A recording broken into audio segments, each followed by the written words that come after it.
Well, it's all right. Just coming up to 7:43, and we welcome Peter Chow-White, SFU Communications Expert, to the program by phone. Thanks for joining us this morning. Are you there, Peter? I am. Oh, there you are. Okay, good. Yeah, hi. Hi. We are really all chiming in on how we feel about this movie, the interview being pulled by Sony Pictures. The subject matter seems controversial to a degree, but it seems that one hacker who Homeland Security has really deemed not a reputable source to say, and this movie has been pulled. Does that surprise you? It doesn't surprise me in the sense that, Sony has their information is important and they have interest to protect. And if that's what it takes to protect it, then they must have some serious interests that are at stake here. What do you think is the lesson here, Peter, when you look at the unprecedented decision, what this means for freedom of speech and artists that wish to take risks creatively when there's controversy involved like this? I think it says more about, the type of cyber warfare that can take place in the world now. This is, a legitimate means. Hacking and gaining information is a legitimate means in terms of getting what you want and challenging powerful people.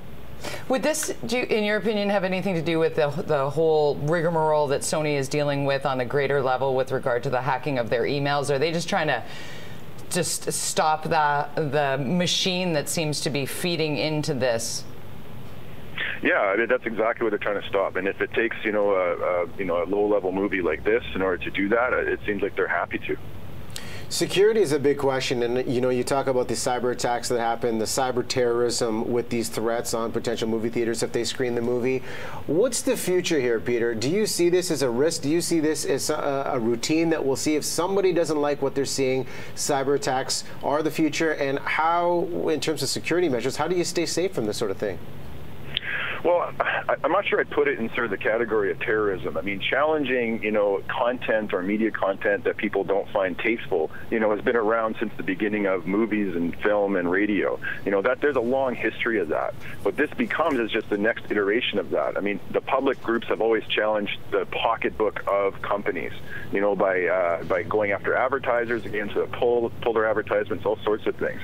So this is a different way of doing that. It's another innovative way of, having your voice heard, of participating in speech with things that you don't like. Right, so this is another way for people to protest.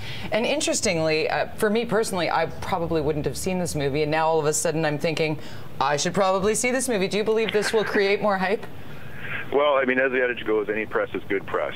In a movie like this, maybe it's poor taste, maybe the content's something questionable.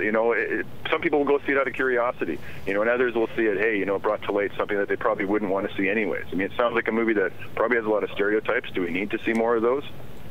Well, great points all around, Peter. Thanks for chiming in on this. Peter Chow-White, SFU Communications Expert. Thanks so much.